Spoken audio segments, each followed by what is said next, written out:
ലോകപ്രശസ്ത കത്തോലിക്ക സുവിശേഷകനും ടെലിവിഷൻ പ്രസംഗകനുമായിരുന്ന ആർച്ച് ബിഷപ്പ് ഫുൾട്ടൻ ജെ ഷീന്റെ വാഴ്ത്തപ്പെട്ട പദവി പ്രഖ്യാപനത്തിന് പിന്നിലെ അവിശ്വസനീയമായ അത്ഭുതകഥ ലോകശ്രദ്ധ നേടുന്നു.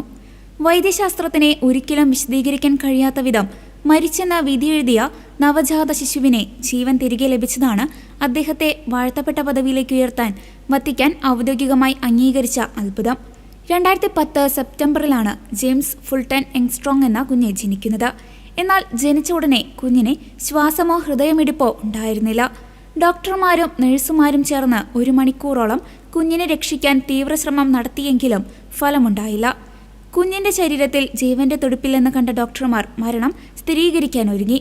കുഞ്ഞ് മരിച്ചെന്ന് എല്ലാവരും കരുതിയപ്പോൾ അവന്റെ മാതാപിതാക്കൾ ആർച്ച് ബിഷപ്പ് ഫുൾട്ടൻ ജെ ഷീന്റെ മധ്യസ്ഥത തേടി തീവ്രമായി പ്രാർത്ഥിക്കുകയായിരുന്നു. കുഞ്ഞിനെ ഫുൾട്ടൻ ഷീന്റെ പേര് നൽകുമെന്ന് അവർ നേരത്തെ തീരുമാനിച്ചിരുന്നു. ഡോക്ടർമാർ പരാജയം സമ്മതിക്കാൻ തുടങ്ങിയ നിമിഷം 61-ാം മിനിറ്റിൽ അത്ഭുതകരമായി കുഞ്ഞിന്റെ ഹൃദയം വീണ്ടും സ്പന്ദിക്കാൻ തുടങ്ങി.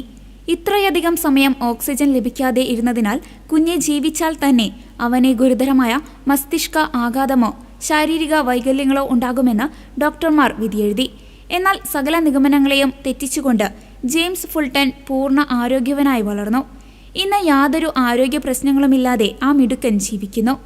ഈ സംഭവം വൈദ്യശാസ്ത്രത്തിനെ വിശദീകരിക്കാനാവാത്ത മഹാത്ഭുതമാണെന്ന് വത്തിക്കാനിലെ മെഡിക്കൽ സംഘം ഐക്യകണ്ഠേന അംഗീകരിച്ചു. ഇതിന് പിന്നാലെയാണ് ഫുൾട്ടൻ ജെ ഷീന്റെ തുടർന്നുള്ള നാമകരണ നടപടികൾക്ക് ഫ്രാൻസിസ് പാപ്പ അനുമതി നൽകിയത്. 2026 ഫെബ്രുവരി 9 അദ്ദേഹത്തെ വാഴ്ത്തപ്പെട്ട പദവിയിലേക്ക് ഉയർത്തുന്നതിന് വത്തിക്കാൻ അംഗീകാരം നൽകി.